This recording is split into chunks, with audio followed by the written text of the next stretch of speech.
Hi, I'm Lauren Edmonds. I'm the founder and owner of a school that supports children with learning delays.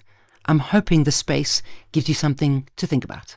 I find the human body remarkable in its innate desire to help and protect us from whatever it feels is a threat. And if you look at symptoms and behaviors and even diseases, I think, and purely talking from an education perspective, I'm not a medical doctor in any way. I'm looking at it from in-field work with children who are struggling with varied diagnoses and varied difficulties. And I find it remarkable how the human being protects itself, and how if we look at behaviors from that point of view, we can be in awe and respectful of a child that is demonstrating behaviors that society seems or deems to be unacceptable. If we instead look at those behaviors and illnesses and mental illnesses, physical illnesses, if we look at those curiously with no judgment and we think about it in this way, isn't that interesting? Isn't it interesting that when this child is put under pressure academically, they go into a petit mal seizure or an absence seizure? Isn't that interesting? So what could this kid be experiencing when they are put under pressure academically or socially or physically? What's happening in the body chemistry? What's happening with nutrient levels? What's happening with systemic things? Gosh, I'm absolutely not a medical doctor, so I'm not even going to try and list the things. Because what I do in my environment is we observe the child and we say, that's interesting, this happened, and then that happened. Is this cause and effect, or is it's causation or correlation? And it's not our responsibility or our job or our training to decide whether it's causation or correlation, but to just note what we have observed and pass that observation on to medical professionals, to therapists, to obviously through the parent as well. Because when we can start to track patterns or notice patterns and then start to track them, we can be very useful as teachers, because we are with the child for 6 hours, Monday through Friday, for 8 to 9 months of the year. That's a lot of time we're spending with kids.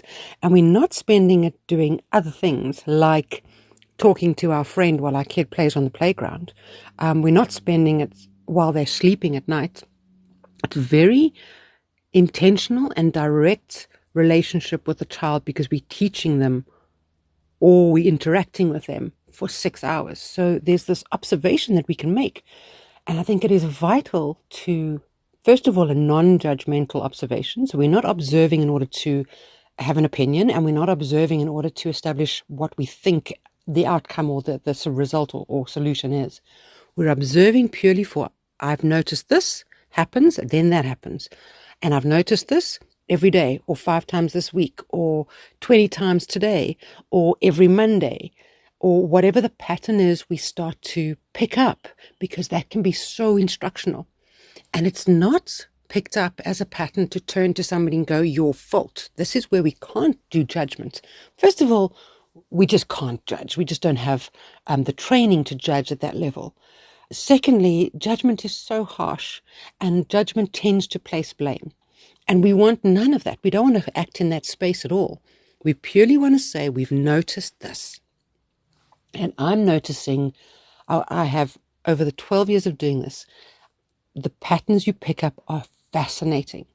And then we add something else to the mix that might occur, and you might think, oh, this is interesting. So we could notice on Mondays, a child is a particular way, or on Mondays after being with dad, they are different. Not better, worse, just different. Or on Wednesdays, something changes on a Wednesday. What happens? I speak to the parent, oh, on Tuesdays, whatever we do, we go to home cell at the church and we only get home at 9 o'clock. Oh, that's interesting. So what I see on a Wednesday is coming from fatigue. Not necessarily to make anybody change anything, unless, of course, it's really detrimental for the child, because, home life is home life and family life is family life, and you need to get on with stuff, get on with living. But to go, oh, and note something. When he falls asleep late, when he doesn't get enough sleep, this is the outcome the next day for him. Oh, okay, now we know that. And we can move on with our lives, change it or not change it. When they eat a certain type of food, what happens to them? Can we note that pattern? When they see a certain person, after holidays, the change when children have to go from home back to school, that change, how are they handling that? What are they like after break, before break? Before meds, after meds? We had an opportunity last term where one of the little boys was not given his meds. It was, they forgot. And we got a call saying, oh my gosh, we forgot the meds. We're coming now. So we got to see him for the first time in a year, what he looked like and how he behaved and how he thought and his emotional regulation, what it looked like not being on the medicine in the morning. And we didn't notice anything until the medicine was administered by the family member that came. And then within half an hour, wow, we saw this big difference in him and how he stopped being able to cope with his day. Now that's judgment would then take us down the road of take him off the meds. Well, we're not medical professionals in any way. So that's not where we're going with it. We're going, we observed this. Can you pass this information on to your neurologist the next time you have an appointment? Just let her know what we observed. And the neurologist might go, no, I don't think that's a big deal. And he's better on the meds than making any changes. Then it's there. That relationship makes that decision. And our response as a teaching body is to go, okay, great, cool.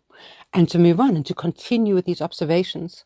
So the feedback back to parents and then into the support group that is around a child, therapists and doctors and anybody else that's involved, caretakers, family members, all of that support. What are you noticing? Does this also make sense for you? What do you think about this? What should we be doing?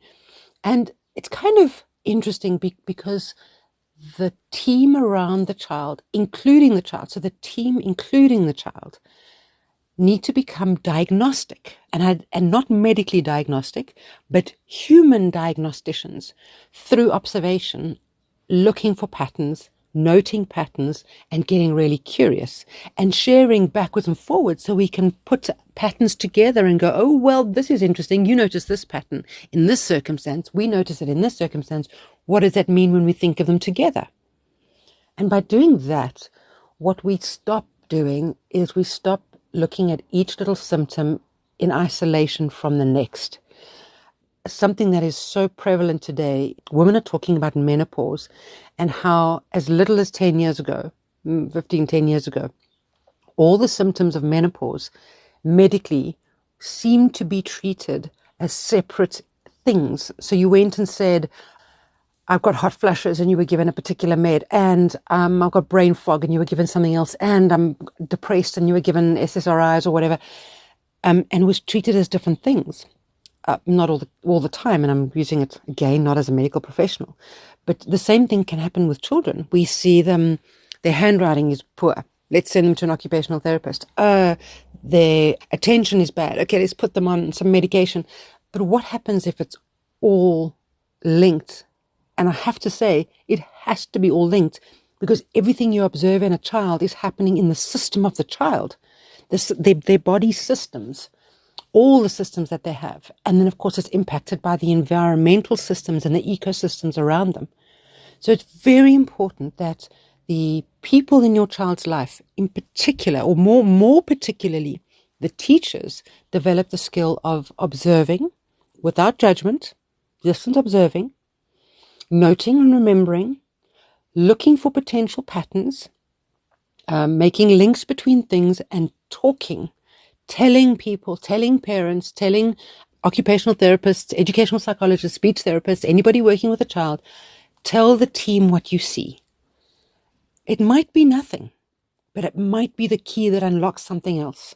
And we are all systemic. We are all linked and connected. Nothing, we're not like swimmers in our swim lane.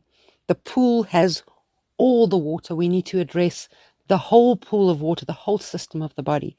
And teachers really can play a pivotal role in passing feedback on, because we see the child in such an intentional way for such long periods of time, over long periods of time.